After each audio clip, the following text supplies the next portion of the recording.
Hello, everyone. Welcome, welcome. Before we start, I have a couple of announcements, and also I'd like to remind you to please put your cell phones on silent. So coming up on Wednesday, we have a film screening. It is in honor of the International Day Against Homophobia, Transphobia, and Biphobia, and the film is called Call Me By Your Name at 2 o'clock right here.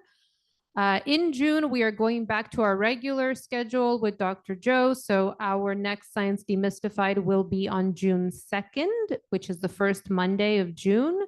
And also Kathy Diamond is back in June on June 9th. She will be reviewing the book Tell Me Everything by Elizabeth Strout. And then another program, friendly reminder, we have You've Got to Read This Summer Edition on Wednesday, June 25th at 2 o'clock in the multipurpose room. There will be drinks, non-alcoholic. So please come and enjoy. And now, without further ado, here is Dr. Joe Schwarcz with Science Demystified. Thank you. You all eat, right? So you're all concerned about whether or not food can do anything harmful. Well, that's what we're going to talk about. And it certainly can. All we have to do is go back to 1992. An amazing and devastating event. It happened in the US. Jack in the Box is a chain of fast food hamburger. It's a hamburger place. And there was a severe outbreak of E. coli 015787. That is a pretty terrible bacterium. And it had horrific consequences. We're talking about hundreds of people, you can see, who were affected, and especially children. And when you have an infection from this bacterium, it can cause a terrible kidney problem. Hemolytic uremic syndrome is what it is called. And this all happened because the hamburgers were undercooked. Had they been properly cooked, this would not have happened. You can see the majority of the victims were children, and they were all young, which of course makes it a terrible situation. 4 of the children died. Now, this was a terrible event and unique in the sense that we haven't had anyone, or we haven't had people dying in those numbers from bacterial outbreaks. But it happens. And the E. coli 0157 is not limited to meat. It can occur in vegetables as well. And you may recall this one because this wasn't so long ago that spinach was recalled because it was contaminated. And that was a pretty big story. So the question here is, how did that happen? Now with spinach, it's particularly problematic because often spinach isn't cooked, right? People eat it in a salad. So how did the bacteria get in there? How did it get into spinach? With the hamburger, it's pretty obvious because the animals themselves have bacteria. But what happened here? Well, it turns out that the workers who in the field who pick the spinach don't always have access to a toilet. So, you know, they're out working out there in the sun, and when nature calls, well, it calls, right? And some of that can end up on the food. And because these days, numerous farms basically work for the same conglomerate, so that all of the food gets basically stockpiled in the same place, you know, before it's transported around the world. And if you have one batch of contaminated spinach, it will contaminate the whole lot. So that's what happened. You had spinach being removed from the shelves. Now, this is not a regular event to this scale, but we get warnings about some contamination virtually every day. That, you know, some manufacturers found that part of their products contaminated, they have to take it off the shelves. That's a regular occurrence.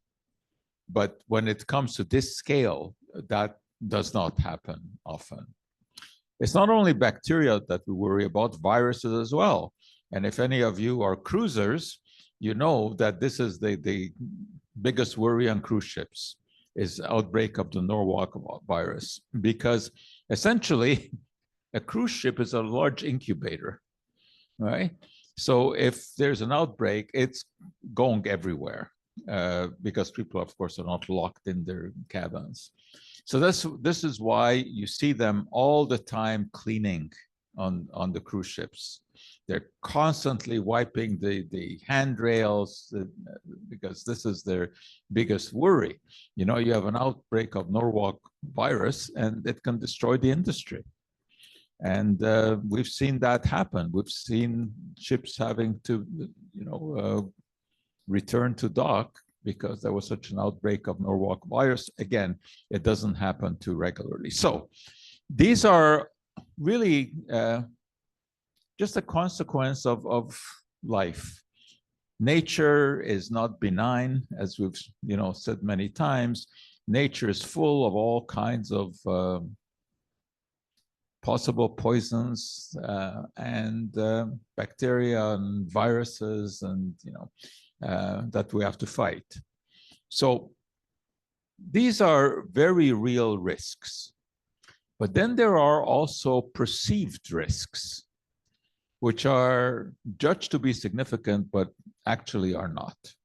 And I tell you this little story. We're going to go to Salem, New Jersey. We're only going there visually. None of us are going to Salem, New Jersey, right? Or any other place in the US, because they are now the enemy. But we can, in our minds, go there. And we're going to go back to the 19th century. And Robert Gibbon Johnson, who, as you can see, was an agronome. He was raising mostly tomatoes. And he became sort of a champion of tomato farming in New Jersey, which at that time was very unusual, because there was widespread belief that tomatoes were actually poisonous. In Europe, tomatoes were not eaten because they had developed a reputation of being poisonous. But there was a very interesting backstory to that. It wasn't total nonsense, because it turned out, particularly among the aristocracy, is that when they were eating off of pewter dishes, which the common people did not do, and the tomatoes were in contact with the pewter. Pewter contains lead. So the tomatoes did extract some of the lead. And this is how they got the reputation of being poisonous. So when Robert Gibbon Johnson wanted to popularize tomatoes in the US, because people fear them, he thought he had to do something that was pretty showy. And he did. He went to the courthouse in Salem, New Jersey, and he advertised in the local newspaper, certain time, it was on a Sunday afternoon, that he would eat a tomato. And a big crowd gathered, because nothing brings out people more than the chance of seeing someone do harm to themselves. So he hired a little orchestra to play a funeral dirge in the background. And when the crowd had gathered, he proceeded to walk up to the steps, and in full view of everyone, he ate a tomato. And people were shocked, because he didn't collapse, he didn't writhe on the ground, and he ate another one. And as the story goes, this is how tomato farming in New Jersey was born, and the tomato became one of the prime fruits grown in the state, and it is botanically a fruit. It is not a vegetable. Anyway, interestingly enough, this event is commemorated every year. And it is in front of the Salem courthouse. And they get dressed up, as you can see, in the clothing of the time. And the gentleman plays the role of Robert Gibbon Johnson and eats a tomato in front of everyone. And they still ooh and ah. And then they go home and eat their tomato salad. So here we have the two extremes of food worries, right? The one that is legitimate, bacteria and viruses, and the one that is perceived. Tomatoes are not poisonous. In fact, quite the opposite. But there we have extremes too, because here is a study that sings the praises of the tomato. It does everything. Protects you against heart disease, protects you from cancer. It's great for your microbiome, etc. And there's always a kernel of truth here, but it is based on doing studies either in a test tube or in a petri dish or by feeding large doses to animals. Obviously, no single food has the magical qualities, that they talk about here. So there's a lot of nonsense on the positive side too. It's not only portraying all the negatives.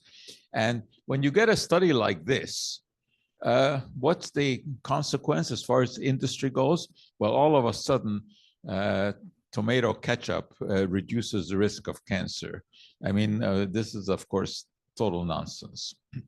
Okay, well, let's leave history for now and go to the present day, when tomatoes are still being accused. This time, believe it or not, by this gentleman, who actually happens to be a physician. This is Dr. Stephen Gundry, who is all over the internet with his ridiculous advice. He's a former cardiac surgeon, and by all accounts, a very good one. He even patented a heart assist device, so he certainly wasn't a quack, but he did become one because I guess he kind of got fed up with working as a surgeon. He saw that there were other ways of making money, much more money, which is what he is doing. And he puts out these videos, totally unscientific, but he's a very good used car salesman. That's what he is. He sells supplements of all kinds, and his biggest enemy are lectins. Well, lectins are a type of molecule that are found in many different foods, but there's absolutely nothing wrong with them. But he vilifies them, and he does these colorful videos, and people watch it for, you have to sit through half an hour of garbage until it gets to the point. And people are taken in by this. Anyway, he is against tomatoes because they are in the deadly nightshade family. That's his argument. Well, yes, this is true. Botanically, the tomato is in the same family as belladonna. And it does contain a couple of toxic molecules, and atropine and tomatine. However, these are only in the leaves of the plant, not in the fruit. And they're there in vanishingly small amounts. As you know, numbers are basically the alphabet of science. So whenever you hear about something being found in a food, the question to ask always is how much. It matters. It is the dose that makes the poison. Now, there is a legitimate worry about tomatoes, but it's rare, and that's the tomato allergy. As you know, you can be allergic to virtually anything that you put into your mouth. So yes, it is a tragic case here. A young woman, 37, collapsed, died there, essentially on the spot in her kitchen, exposure to tomato. It happens. But of course, when it happens, it makes big time news because it is so rare. You can count on one hand the number of people in history who have died from anaphylaxis induced by a tomato. But there are such risks in the natural world. So there are some risks that we call fictional, like the business about lectins and tomatoes. It's just nonsense. But then there are the real risks, which we also talked about, and the bacterial risk, etc. But I want to sort of categorize the worries for you. And they fall into several different categories. Unintentional toxins, then some naturally occurring toxins, and then some people have issues because they have specific biochemical problems. And there are some strange reactions, we call them idiosyncratic. And then finally, the one that you are most likely to confront are bacterial issues, because as you'll see, bacteria are everywhere. But let's start with the unintentional toxins. The classic example here are pesticides, right? Obviously, pesticides are not put onto food to intentionally hurt people. The reason that pesticides are used is to provide the extensive food supply that we have. Without the use of synthetic pesticides, we would just not be able to feed the 8.5 billion or whatever people there are in the world. Even with that, there are a lot of people that go hungry. Pesticides are very stringently regulated. So, a farmer can't just decide, gee, I'm going to spray this on my crop. You have to have proper licensing, you have to have proper training, etc.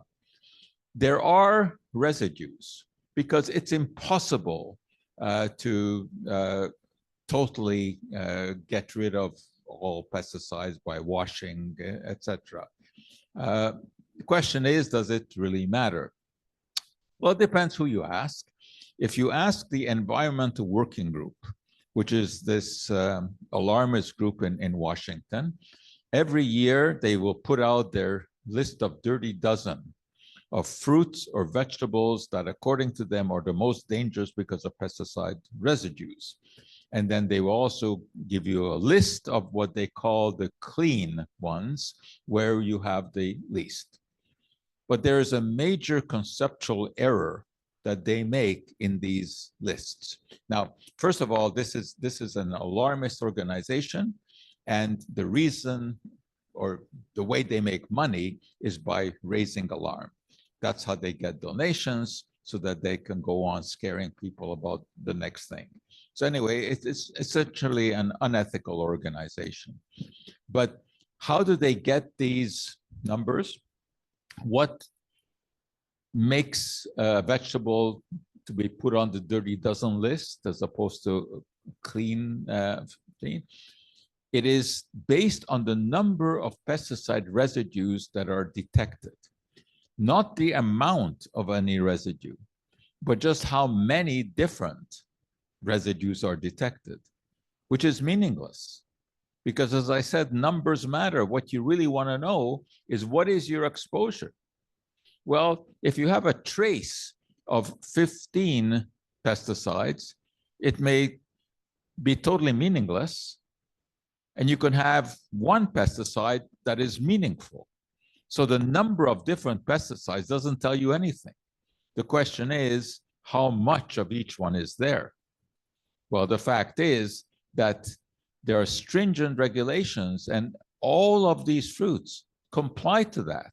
They're all below the regulatory amounts. And we know this because there are the regulations, and there are government programs that check. And as you can see, the results are year after year like this. 99% of food samples have pesticide residues below the allowed level. It's just a non-issue. Now, that doesn't mean that there are not contaminants in food that are an issue. Mercury is one, for example. Mercury can be found in fish. Now, you wonder, how does mercury get into fish, right? They don't dine on thermometers. In any case, thermometers no longer have mercury in them. Now, that's illegal. They're all alcohol thermometers. Anyway, The reason that mercury gets into fish is because mercury is naturally present in coal and in oil. So any time that you have any industry where coal or oil is burned, and of course there are many such industries, some of the mercury goes into the air, it gets washed down by rain, gets into the ocean, and that's how it gets into fish. And bigger fish eat the smaller fish. So the bigger the fish, the more likely it is to be contaminated because mercury builds up in the food chain. So for example, at the top of the food chain are the very large tuna. And those are the ones that are usually used in sushi. And that can be an issue, but again, here's a but. It is an issue for pregnant women. Mercury is not a problem otherwise. It is when the nervous system is forming, that's when mercury can mess up the works. So yes, for sure, women who are pregnant have to be careful about the fish that they eat, and you stay away from large fish like tuna and swordfish and sailfish, which are predators because they concentrate the mercury. So these are essentially natural unintended contaminants, right, of our food supply. I mean, nobody wants mercury in there. It happens just because that's the way the world works. We do burn petroleum, we burn coal, it contains mercury, so you will get some contamination. There are also naturally occurring toxins, a large variety of them. All of these can be found in some food. So for example, solanine. Solanine is found in potatoes, particularly in green potatoes. Now, the green is not the problem. The green is just chlorophyll. Chlorophyll is actually probably the most important molecule in the world because without it, there could be no photosynthesis. Without photosynthesis, there's no plants. Without plants, there's no food. So chlorophyll is important. And what is happening here, the reason that we see a lot of chlorophyll in that potato is because it is just sprouting. It is trying to grow into a plant. And that is, of course, when you need a lot of photosynthesis. That's when you need the carbon dioxide to be taken out of the air and converted into sugar in the potato. So the green is not the problem. But the problem is that when a potato sprouts, it also naturally wants to protect itself against insects. So it has a natural insecticide, and that's what solanine is. So when a potato is sprouting, that's when the solanine builds up. But as you can see from the numbers that I gave you, because I said numbers are critical, that's what you always have to look at. Look at the amount of potato that you would have to eat in order to have to worry about solanine toxicity. So, you ask the question, is solanine toxic? There's no real answer to that because in a high enough dose, yes. But in a high enough dose, aspirin is toxic. And in fact, in a high enough dose, water can be toxic. So that's why you have to take always the numbers into account. So I wouldn't worry about eating green potatoes. On the other hand, I wouldn't go and seek out green potatoes to eat either. But you would have to eat an awful lot of them in order to have a problem. But solanine is a naturally unavoidable toxin. But a more dangerous one is one that you find in some mushrooms. This is Amanita muscaria, which has a couple of highly toxic compounds. And here, you don't have to eat bushels of these mushrooms in order to have a toxic reaction. As you can see, here's a case report, medical journal, of fatality just from having made a mistake and having picked the wrong kind of mushroom. In fact, at one point, about 20 years ago, Larousse, which is a very popular encyclopedia, it's a one-volume encyclopedia. It's about 1,200 pages or something, has beautiful pictures in it. They print a lot of copies because it's sold around the world. They had to recall 1 year all of them because they had mislabeled the pictures. And Amanita muscaria was labeled as a safe mushroom, and the one beside it as a toxic mushroom, and they just had mixed up the captions on the picture. So imagine the cost of having to recall all of those books, reprint them. The guy who made the mistake no longer works for Larousse. So certainly, you want to be aware of the fact that you don't want to go picking Amanita muscaria mushrooms. Now, of course, that doesn't mean that all mushrooms are toxic. Obviously not. The little white button mushrooms that you buy in the supermarket are totally different species. But the natural toxins certainly do exist. And you might have them in your home. You might look inside of your fridge and find a container like that one day. You've forgotten what it was. This actually was one time cottage cheese. And you have a mold growing on it. Mold spores are everywhere in the air. They love moisture and they love fatty substances. So they do end up in cottage cheese. And over time, they will start to multiply and they can produce some toxic substances. Now, not all molds produce toxic substances. In fact, some molds provide a good taste. If you take a look at camembert cheese, well, the surface of that camembert cheese is a mold. But this is a mold that has been cultured over the centuries. It is known not to produce any toxic substance. It just produces good flavors.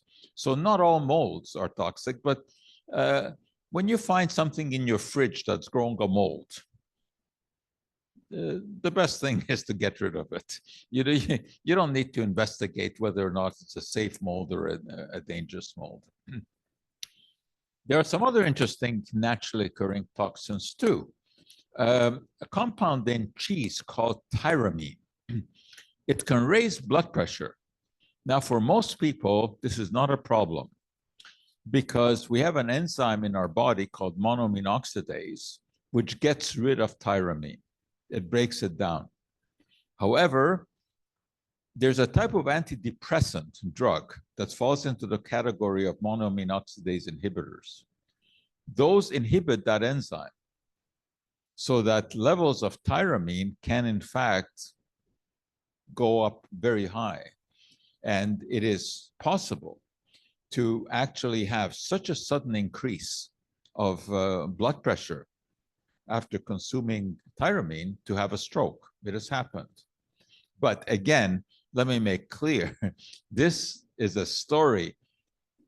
People who are taking a monoamine oxidase inhibitor for depression, which is actually not widely prescribed today, and if they eat red wine, particularly with, or they eat cheese, particularly with red wine, which also has some tyramine in it. So the problem is specific to people who are taking one specific type of antidepressant.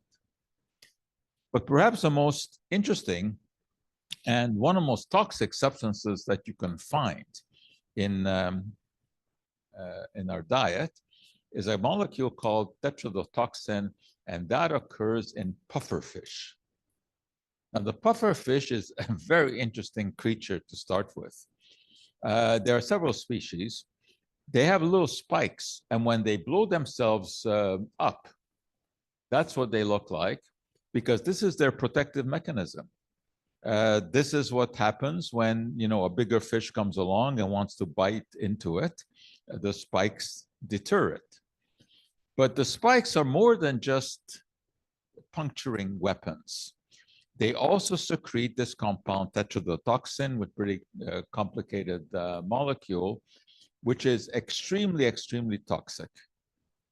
So why on earth would anyone want to eat the pufferfish? Some people like to take risks. And apparently it is a very fine tasting fish. In Japan is where you will find pufferfish restaurants. The chefs have to be trained, and it takes 2 years of training in order to be allowed to cook the pufferfish, because you have to know how to eviscerate it, how to take out all the organs where you might find the tetrodotoxin. And there is always a little bit of a risk, because it's impossible to remove that toxin 100%. There will always be a little bit of remnant. So when you go and eat some pufferfish, you will get a little bit of tingling in the fingers from any of the tetrodotoxin that is still present. And it will start to go up the arm. And if the preparation has been done properly, the tingling will stop at the elbow. And then you sit back and you finish your meal and enjoy it. If the tingling goes above the elbow, you can also sit back and enjoy the meal, because it's going to be your last one. These days, the training of the chefs is such that you very rarely have a toxic reaction, but it can occur. There was a very good Simpsons episode about this. If you just Google it, you'll be able to come up with it. Of course, there's a Simpsons episode on everything, just like there's a Seinfeld episode on everything. And you can learn a lot from that. So anyway, there's an episode in which Homer Simpson thinks that he has eaten pufferfish and he prepares to die. And then it turns out, of course, that he hasn't really eaten it. But yeah, there is a risk with eating the pufferfish. There's a risk with licorice as well. This is a natural compound that occurs in licorice called glycyrrhizin, and it raises blood pressure, and it also reduces potassium. It causes potassium to be excreted in the urine. And when you lose a lot of potassium, it leads to the inability to control muscles. It can lead to paralysis. Again, it is not a problem that you're likely to encounter, but it does happen. And it can happen if you, for example, consume an herbal tea that is made with real licorice root. Licorice is a plant, but it is the root of the plant that is used as a flavoring agent. And there have been cases reported where people's blood pressure skyrocketed after drinking an herbal tea, and they were totally unaware of this. This interesting case of a lady who actually went to the emergency room because she felt sick, and they found that their blood pressure was tremendously high. It had never been before. And at first she couldn't figure out what on earth was happening. But when she went home, she saw that she had left the herbal tea on the counter, and she looked at it, and she noticed the warning, not recommended if you are pregnant or nursing or have high blood pressure. Right? So her blood pressure really shot up because she had had a couple of cups of this tea. Now, as you can see, they tell you that it contains licorice root, about 1,250 milligrams. Generally, the recommended is you shouldn't be consuming more than 100 milligrams. So this was really, really a high dose.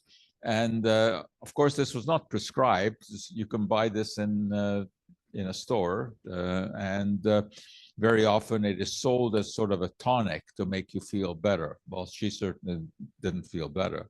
Now, the question, of course, comes up about what about the licorice candies or these things that you buy when you go to the movies, for example. The amount of glycyrrhizin in there is insignificant. It is just a tiny bit to give it a licorice flavor. This you don't have to worry about. And if you like the red ones, then you really don't have to worry at all, because they don't contain any licorice whatsoever. Even they are sometimes called licorice swizzles. So once again, it is a question of exposure. It's a question of dose. And yeah, I would be concerned about drinking herbal tea that is made with licorice, but I wouldn't be concerned about chewing on one of these, at least not for the licorice. You could be concerned about it because of all the sugar that is in there. Okay, so those are naturally occurring toxins. And then there are people who, unfortunately, are afflicted with what we can call body chemistry problems. That is specific to the individual, either because of genetics or because of some acquired disease. So let me give you a couple of examples of this. The first one is phenylketonuria. Phenylalanine is one of the common amino acids that is found in all proteins. For the vast majority of the population, this is no problem at all. However, there is a small subset of the population missing an enzyme that is needed to metabolize phenylalanine. And when they can't metabolize it, it builds up in the nervous system and it causes all sorts of problems. That's why you'll see, for example, on Diet Coke, you'll see a warning to anyone who suffers from phenylketonuria, because aspartame, which is the artificial sweetener that is used in Diet Coke, contains a molecule, that's aspartame, which can break down to release phenylalanine. So once you ingest aspartame, it breaks down in the body, and one of the final products is phenylalanine. And if you suffer from PKU, the body can't metabolize that, and that causes all kinds of problems. Now, again, I don't want to overstate this. This is a rare situation, but it does happen. And someone who has PKU has to be very careful and has to look at labels all the time. And obviously, they have to stay away from aspartame. Another such interesting biochemical problem is lactose intolerance. Now, in this case, we're not talking about something that is rare. Believe it or not, 70% of the world's population suffers from lactose intolerance. Almost all Asians suffer from that because historically they have not consumed milk. And you know how evolution works. I mean, if you have an enzyme that is needed to break down lactose, which is the sugar in milk, if you never consume milk, eventually the body loses the need to produce that enzyme. I mean, that's the essence of evolution. So lactose intolerance is annoying. It is not a life-threatening situation, but it causes nausea, it causes abdominal cramps, and you just feel sick if you consume any dairy product that contains lactose, which is the sugar that is found in milk. And Asians just don't drink that. But it's not limited to Asians. I mean, there are people who suffer from lactose intolerance very often after some sort of infection for which you've taken antibiotics, that will bring on lactose intolerance. But in this situation, there's a solution because we know what is going on. We know what lactose is. We know the enzyme that is needed to break it down, which is called lactase. And lactase can be isolated and it can be added to milk to produce lactose-free milk. You can have lactate tablets, which is basically enzyme, and you add it to the product, or you swallow it just before you go into dairy. Or you can also buy lactose-free milk that has been prepared with this enzyme. So there's a solution to this problem. And as I said, 70% of the world suffers from lactose intolerance. Then we also have fructose malabsorption, which is essentially intolerance to fructose. Fructose is the sugar that is found in fruit. Again, it's rare, but fructose malabsorption causes a variety of symptoms. Again, digestive problems, bloating, just feeling nauseous. But here the problem generally is that it takes a while until someone figures out what it is, because fruits are a very common part of the diet. And when you're constantly feeling sick, you don't think of eliminating fruit as one of the causes. So generally, it takes a while until someone hits on the right diagnosis. And it can be just general feeling of fatigue and malaise all the time, and you don't know what is causing it. But then you have to do specific tests for fructose malabsorption. And of course, that means that you have to curb your intake of fruit. Another very interesting genetic disease is called favism, which is an adverse reaction to eating fava beans. And fava beans, or flat beans as they are sometimes called, are totally safe in the vast, vast majority of the population. But there are some people who, because of a genetic issue, lack an enzyme.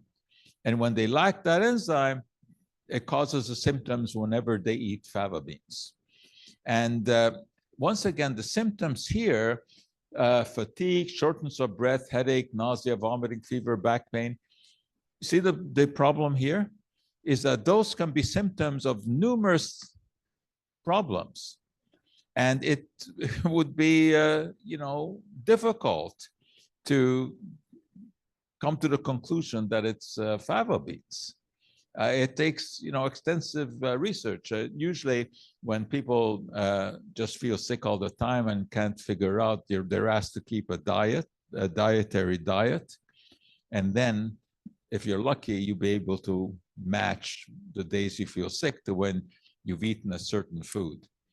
But again, it's not a huge problem, first of all, because fava beans are not a big part of our diet.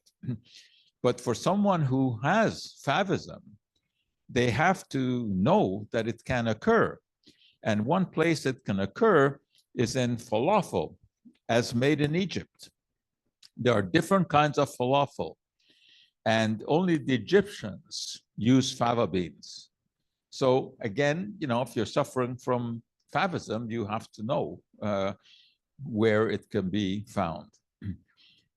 One of these genetic conditions, well, mostly genetic conditions, is one that you've heard a lot about because it's in the news a great deal, and that is gluten sensitivity or celiac disease.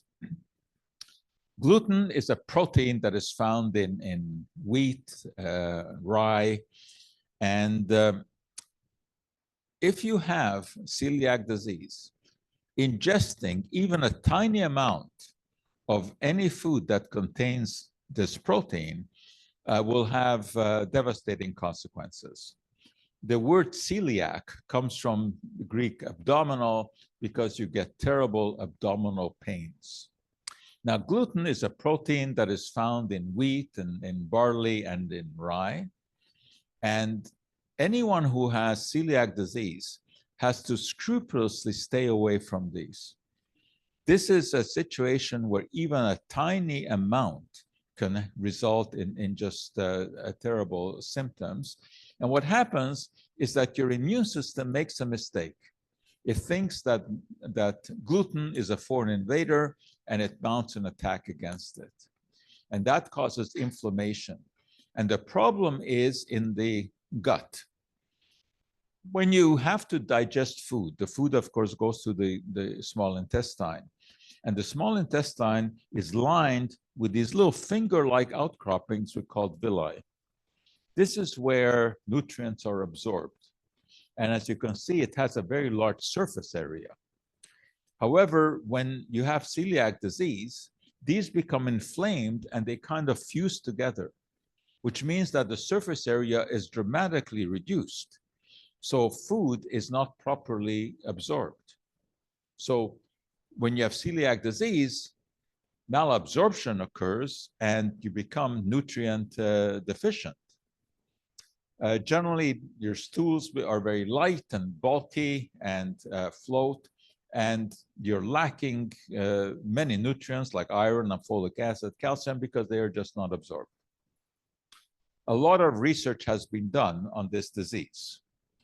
And in many cases, It is genetic, and obviously there's nothing you can do about that. But sometimes gluten sensitivity is acquired later on in life, as you can see, and nobody knows exactly why. There are theories that due to some environmental contaminants, we don't know, but it's rare that it presents at a later stage in life. Usually someone is born with gluten sensitivity, and the question is, how do you know that this is what it is? Well, in children, it generally picked up pretty easily because they have persistent diarrhea and they just don't grow properly. And then you start looking to see what is going on. And usually they look in with a scope into the stomach and then into the intestine, and you can see the villi have fused together. In adults, it generally is unexplained weight loss. That's what triggers celiac disease, or that's the result of celiac disease. And generally, when people find out that they have celiac disease, they're usually happy with that news, because what do you normally assume when you have sudden weight loss? Cancer, right? So generally when someone has sudden weight loss and they find out it's due to celiac disease, which you can control, they're happy. Although they're not happy for so long because it's difficult to lead a life totally devoid of gluten, but you get used to it, especially these days.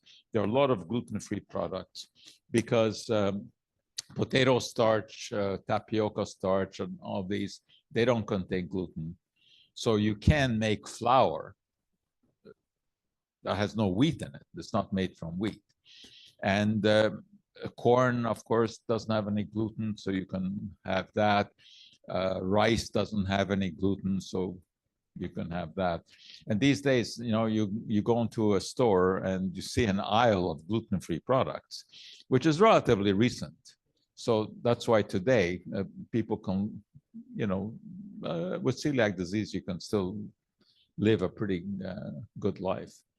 Now, there, of course, has been so much talk about gluten sensitivity that people who don't have celiac disease just assume that they should be staying away from gluten too.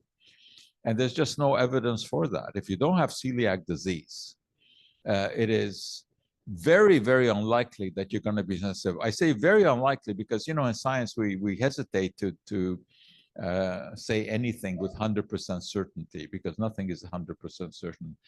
There are some people who have a gluten sensitivity that has nothing to do with celiac disease. You can have sensitivities to any food, basically. But it's celiac disease that is the real concern, because it can lead to osteoporosis. You're constantly tired, and your joints ache, and skin rashes, etc. But especially when it's adult onset celiac disease, it often takes a long time to make the diagnosis, because these symptoms, of course, can happen with numerous other diseases. So, you know, when the doctor first starts to investigate, especially in seniors, I mean, gluten sensitivity, celiac disease is not at the top of that list. Many other things that you think of. Now, perhaps the most worrisome adverse food reaction, aside from bacterial contamination, are allergies. And you know, it's been said that if it exists, there will be someone who's allergic to it. So you can be allergic to just about anything. And in case of classical food allergy, you tend to get swelling, very often the lips and the tongue, that's a giveaway. You get skin rashes, you get digestive problems, you have breathing problems. So these are the classical symptoms of a food allergy. But the most worrisome and the most dangerous is what we call anaphylaxis. This is a complete collapse of the circulatory system. And it can happen in a frighteningly short time. It can happen in seconds. And this is, you know, one of the most unbelievable things, that you can have someone in perfect health 1 minute, and in 30 seconds, after having eaten the wrong thing, they're basically, they're not breathing, they're starting to turn blue, and they die, unless you can reverse it with adrenaline. And that, of course, is what you have in the EpiPen. Anaphylaxis is not common, but food allergies are. And here are the prime foods: milk, eggs, soy, sesame, wheat, tree nuts, peanuts, fish, and shellfish. These are the prime candidates for allergenicity. And some are more serious than others. Peanuts, of course, tend to be one of the most serious ones, whereas milk allergy is less serious. Now, milk allergy is not the same as lactose intolerance that I talked about before. Milk allergy is an adverse reaction to the protein that is found in milk, whereas lactose intolerance is the lack of an enzyme to break down lactose to milk sugar. But what is really scary about these allergies is that it takes so little to cause a potentially fatal reaction. And here is a terrible example of a gentleman who at some gathering, some party, was kind of in conversation and wasn't paying attention. And they were walking around, you know, with these finger foods. And there was a cracker which looked like it had a pate on it, and he wasn't thinking, and he tasted it. Of course, he knew that he had a fish allergy, should have never done that. But he did, and he died. And we had one terrible case at McGill, which now, I guess it's about 12, 15 years ago. A horrific story, but I always tell this because it sticks in your mind and it shows, you know, how dangerous such a situation can be. So anyway, this student had a peanut allergy, which he knew, for which he had an EpiPen. Problem was where the EpiPen was. He was in the cafeteria of engineering building, and there was a cookie. And he asked the lady behind the counter what it was. And she said, "It's an oatmeal cookie."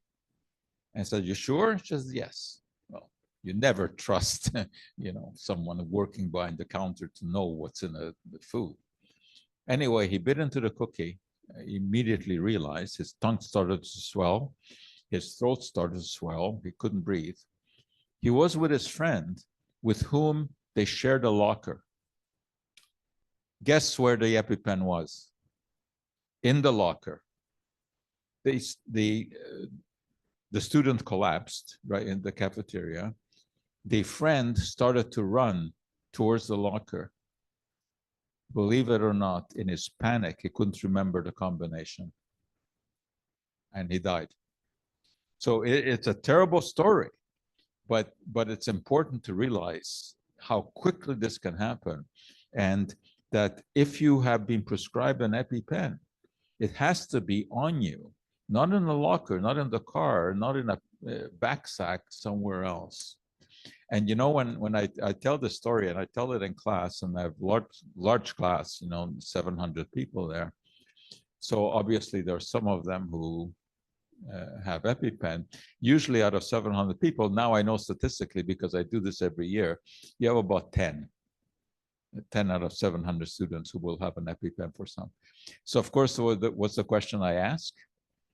Where is the EpiPen? First, I ask the ones who have prescription to raise their hand. And then I ask them, where is the EpiPen? And of course, half the hands go down because they're ashamed that it's not within reach. But the next class I ask again, and they all have it, right? Because the story is scary enough. All right, so that's for allergies, but you can also have what we call idiosyncratic reactions, which have real known mechanism. There's no antibody involvement. They're not allergies, but they happen. So they're idiosyncratic, which means sort of random. And examples of this are tartrazine, which is a yellow food dye, benzoates, which are preservatives, sulfites, which you'll find as preservatives usually in white wine, monosodium glutamate, MSG, and capsaicin, active ingredient in hot peppers. So if you look at something like Tang, you look at the list of ingredients, you'll find tartrazine. Most people, it's not a problem at all. Some people get hives. It's not an allergy, so that you can't get allergy shots for it, or there's no way to prevent it. No one knows why. Some people just have this problem. The same thing with sodium benzoate, which is a preservative very often found in jams. And then there are the sulfites. You'll find them in things like white apple juice or white wine. They're very effective preservatives, but in some people it can trigger breathing problems, even severe asthmatic reactions. But generally, people who have sulfite allergy know. There's one simple test that you can do. You strike a match. If you have any kind of breathing issue when you inhale the fumes from a match, it's sulfite sensitivity, because the match releases sulfur dioxide when it burns. And then you have monosodium glutamate, which is very often the problem with is referred to as Chinese restaurant syndrome, because Chinese restaurants use a lot of monosodium glutamate. It is innocuous for most people, but once again, some people get indigestion problems. Usually it's from wonton soup, which is essentially a concentrated solution of monosodium glutamate. But for most people, it really is not a problem. It has been much, much overplayed in the social media. You get TikTokers and Instagrammers telling you that anytime that you're exposed to monosodium glutamate, you're risking your life. This is total nonsense. Very few people had severe reactions to monosodium glutamate, and only to large doses, such as indeed you might find in wonton soup. But you can also find it in Parmesan cheese. And nobody talks about Italian restaurant syndrome. So the Chinese, unfortunately, are maligned for MSG when they're really not responsible for this problem. All right, but I think the sort of the contaminants that we worry about the most are the ones that I mentioned as we began, and those are bacteria. Food poisoning from bacteria is very real. Here we're not talking about mythical things like reactions to monosodium glutamate. Now, the problem with bacteria is that they're everywhere. You cannot avoid bacteria. So therefore, it's not surprising that we get about 50 million food-related illnesses per year in North America. And a lot of hospitalization, and roughly about 3,000 people die every year from bacterial food poisoning. So that's a significant number. I mean, everyone has at one point in their life has had some bout with food poisoning. And it's not surprising because bacteria are everywhere. They're there on your kitchen counter, no matter how clean that counter looks. They're on your body, they're there on your lips, and they're in the shopping cart into which you put your food. And you never know. The person who used that shopping cart before you, you don't know where their hands were before they pushed that cart, right? If they were at the bathroom and they didn't wash their hands properly, then those bacteria now are on the shopping cart. So it's not a bad idea to wipe the shopping cart. Well, not only are microbes everywhere, but there's such a large variety of them. This is just a tiny, tiny list of all the different kinds of bacteria that can occur in food. However, don't get the idea that all bacteria are dangerous. Not at all. It's actually a very small subset of bacteria that are what we call pathogenic, which can cause disease. Most bacteria are innocuous and will coexist with them. There are trillions of bacteria living in our gut and our skin, right? But The ones that are dangerous, if they start multiplying, that's when we have the problem. And when they start multiplying, that's when we get a bacterial infection. This is when bacteria are taking up all kinds of nutrients because they are quickly multiplying. And just like humans, of course, when you grow, you need nutrients, they need nutrients, and they're taking that from the body. That's what is making you sick. The bacteria are taking all kinds of substances out of your body in order to nourish themselves. So that's bacterial infection. But then we also have bacterial intoxication, which is quite different. Bacteria, when they multiply, can also produce toxins, and you can react to the toxins. So these are two very different kinds of bacterial poisoning. So let's take a look at some of the common ones. The one that you probably have heard about the most is Salmonella, because these are very commonly occurring bacteria. And when they start multiplying in your body, then you get the typical symptoms of nausea, vomiting, cramping, and headaches. But it doesn't start right away. It takes a while until their numbers build up. It can be about 6 hours. And generally, you feel sick for a couple of days, but you recover unless you are immunocompromised, unless you're undergoing chemotherapy or have some other immune disease. They lurk in our food. They like meat. So very often, chickens will harbor the Salmonella bacteria. And because people know that chickens harbor them, they go to all kinds of extents to wash the chicken before they cook it. This is something you should not do.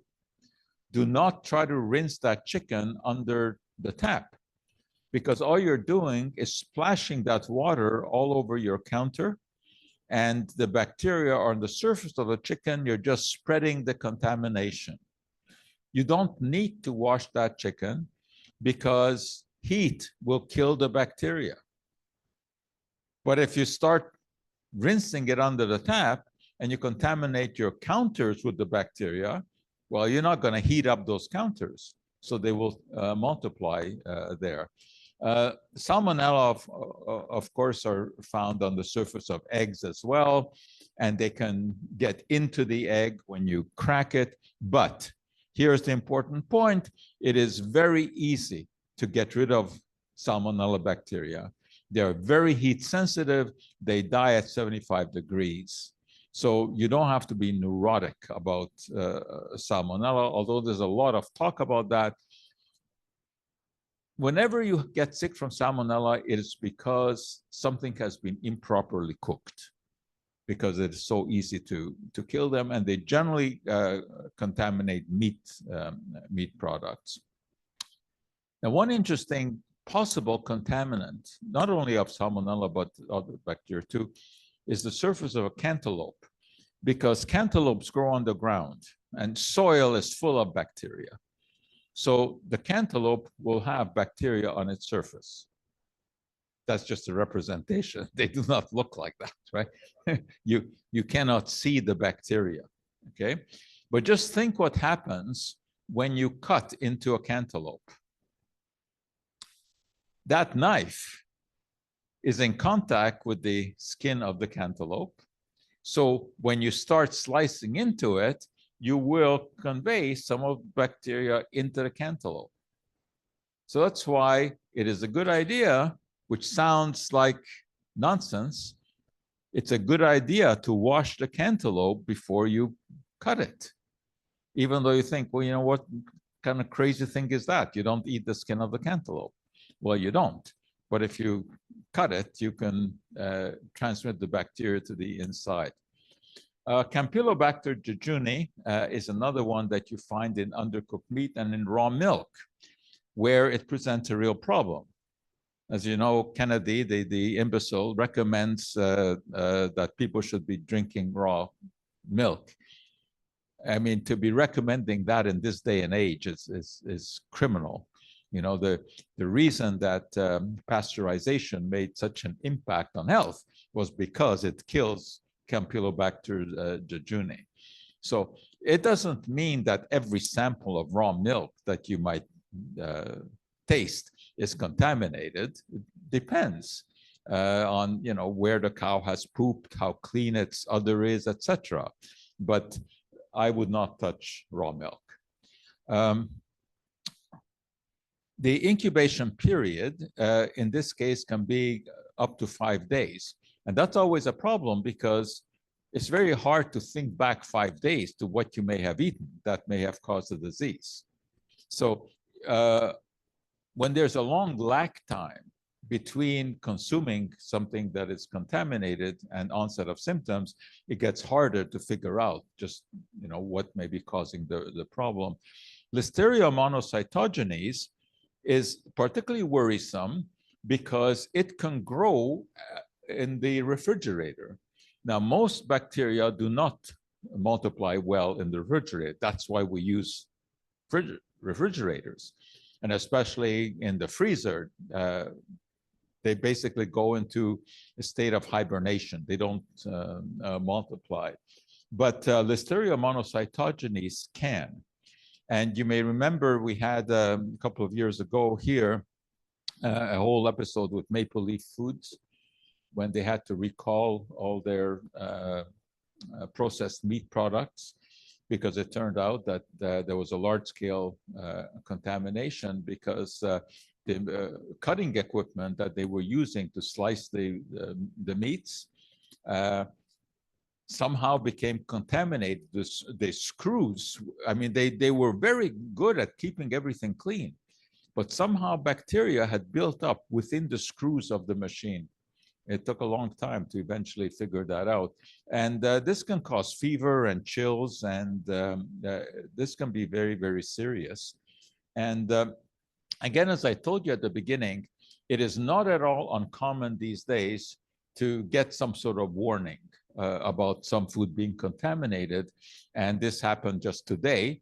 This comes from the States where they had to recall this Fresh and Ready, which is a line of products, because it turned out it was contaminated by Listeria.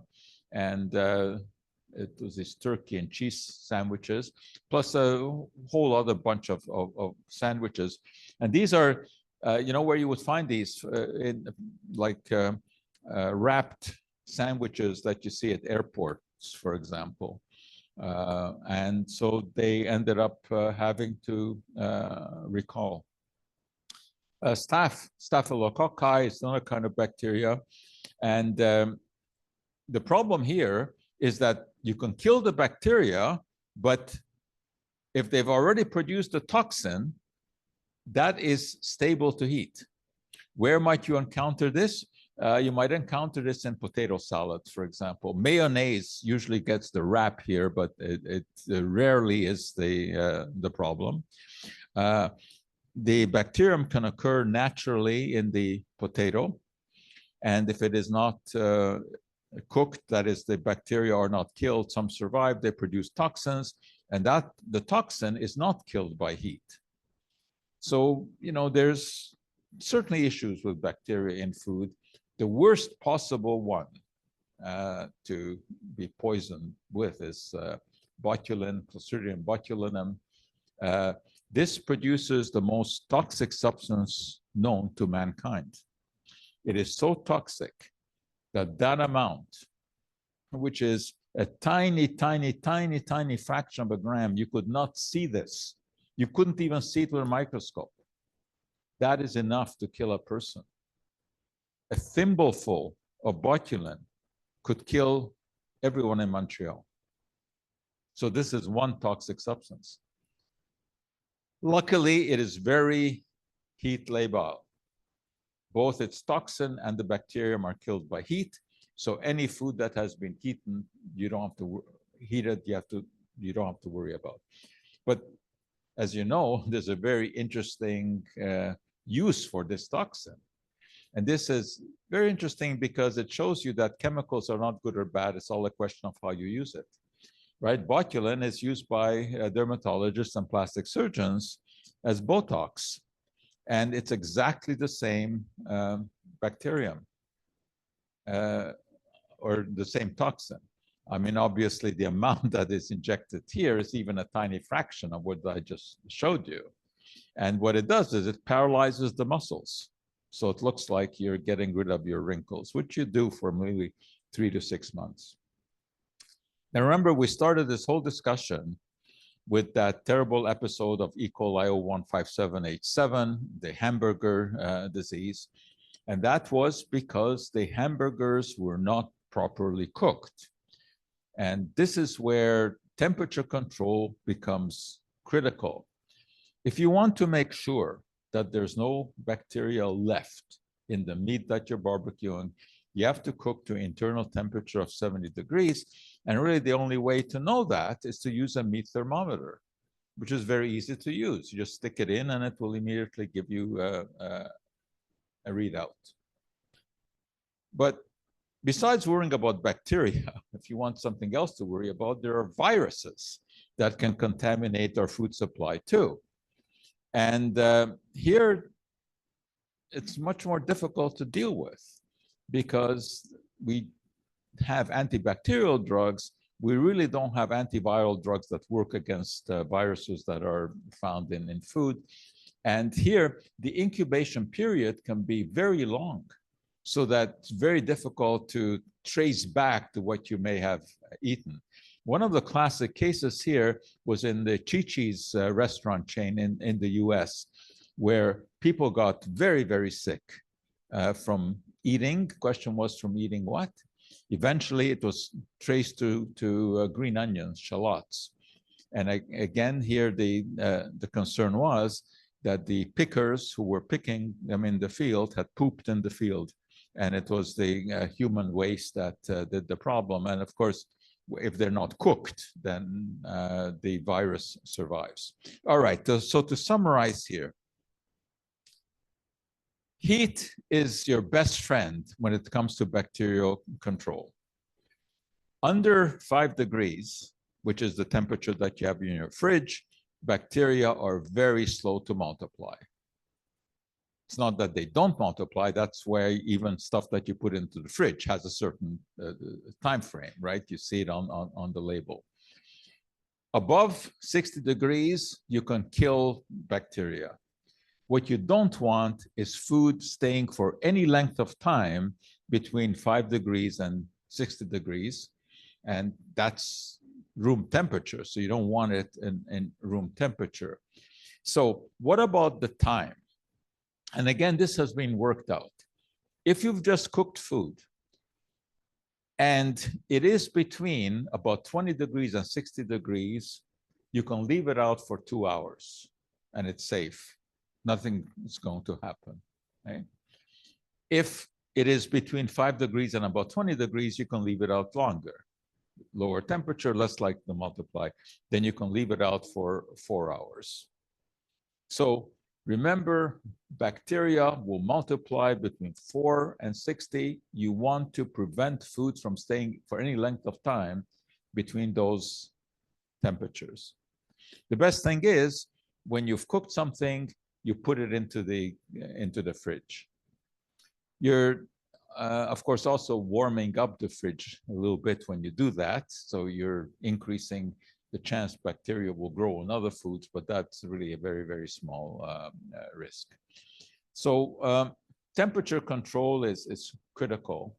Now, sometimes you want to ask the question about what happens with frozen meat when you thaw it out. It should always be thawed out in the refrigerator. You don't take out your frozen food and put it on your kitchen counter overnight and let it thaw out. Okay? Even though you may in the morning find that the inside is still frozen, but the outside will already have thawed out quite significantly. So the best thing is to thaw it out in the fridge. Another question is, how long can you keep frozen food? It depends. As you can see, it varies. There are some things that you can keep for months, some only for weeks, but usually they will have instructions on the label about how long you can keep it. But many many frozen foods you can keep 6 months to a year. Vegetables you can keep for a very long time frozen, but the trouble is they become mushy when you thaw them out. That's not life-threatening, unlike cell phones that ring when they shouldn't. All right, finally, the dates. A lot of confusion about these. Best before and used by, those are essentially synonymous. And it doesn't mean that midnight of that day, it becomes toxic. Those dates mean that they will guarantee that it tastes the way that it should taste and smells the way that it should smell by that date. That's what the best before and used by. Now, sell by, that really is for the stores, for the retailers, to know when there's a chance that it's no longer safe so that they should be removing it from the shelves. It doesn't mean that it becomes unsafe, but it's a guide for stores for how long they can keep it on shelf. Now, the expiration date, that is one that is meaningful, because that means that the food is not likely to be safe after that date. Okay, the others basically refer to texture, to off flavors, but not to causing disease. But the expiration date, that is something that you do have to abide by. But there's one rule of thumb, and I'm sure you know. What is it? When in doubt, you throw it out. And there's one other rule, and that is that when it comes to food, you can't wash your hands too often. Hands are full of bacteria. You can contaminate the food. You don't reach into your salad and mix it with your hand and anything like that. And also the question is, how long do you wash your hands for? And this also has been worked out. You start singing happy birthday. And so it's about 20 to 30 seconds is what you need to do. And you have to wash in between the fingers as well. And finally, when you eat out in a restaurant, unfortunately, you're at their mercy, because you don't know what is going on in the kitchen, right? You don't know where the chef's hand was. So you're taking a chance whenever you're eating out in a restaurant, and people obviously do get sick, and then it becomes very hard to trace exactly what it was because you've eaten so many things since. So anyway, that's just a quick look, at all the possible problems that we can encounter with food. Although I think the bottom line here is still we have the best and the safest food supply than anyone has ever had in history. But it doesn't mean that there are no possible issues. So that's it. Bon appetit. Yeah.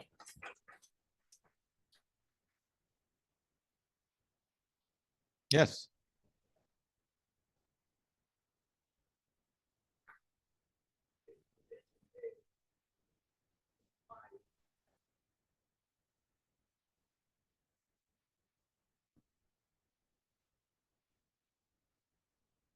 With the immune system? Well, I mean, if you have any kind of immune compromise, any kind of infection will be worse, because it means that your body can't counter it. So if you have some autoimmune disease, whether it's diabetes or Crohn's or ulcerative colitis or whatever, if you get a bacterial infection or bacterial poisoning, it's going to be worse. But the expiration dates are real, and you should abide by it. I mean, stores will not change the expiration date. They sometimes play around and change the best buy time, but not the expiration. Yeah. Package of what? The salad, the pre-washed salad. Yeah. Yeah. There have been unfortunately too many cases where people have gotten sick from packaged salad. So I wouldn't trust it. I would wash it. Yeah. Yeah.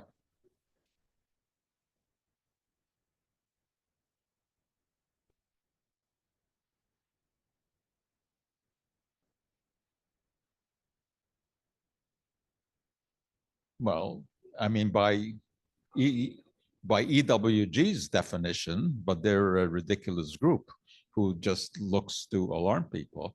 I said that there are very stringent regulations about the amount of pesticide residue that you can have on food. And there are surveys that are done. If anything is found to be over that, it has to be removed from the shelves. So the fact that you may have a dozen different pesticide residues doesn't mean anything if each one is below the recommended maximum amount. Yes. Yeah. The organic industry is one of the biggest scam industries that there is. Yeah.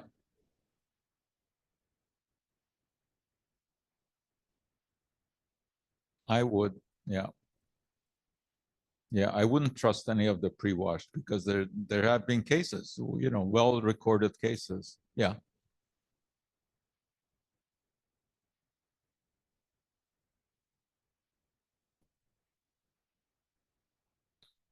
Anything that can have bacteria on the surface, you're gonna spread it around by splashing. Yeah. And there's I mean, meat, there's just no need to wash because you're gonna cook it. Same with fish.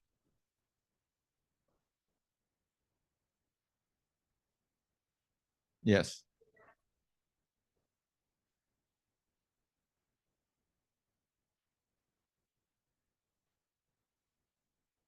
And you reheat it. No, microwave is an excellent way to reheat it because when you're microwaving, you're basically cooking at the temperature of steam, which is 100 degrees. That will kill anything. Microwaving is good. Yeah. Yeah.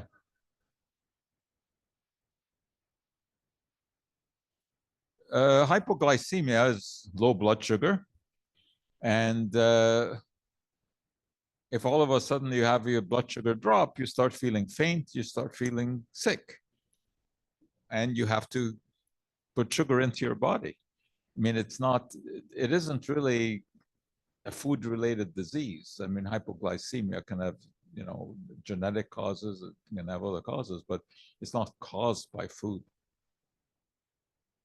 Yeah. No, never wash anything with soap and water. Never. The soap residue is worse than anything that might be on there. Soap is terrible for your stomach. It dissolves the mucus lining in the gut. There's no need to use any cleaning agent. You just rinse with water. I mean, if you really want to be extra careful, you can use vinegar, although I don't see a need for it.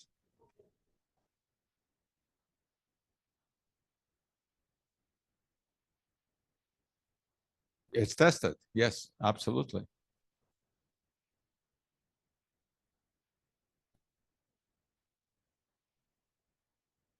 No, they test for thalassemia, for example. They test for a variety of genetic diseases. Right. Sure. I mean, it's the reason that people know they have PKU is because they were tested for it. Yeah, yeah. All right. So we'll see you next month.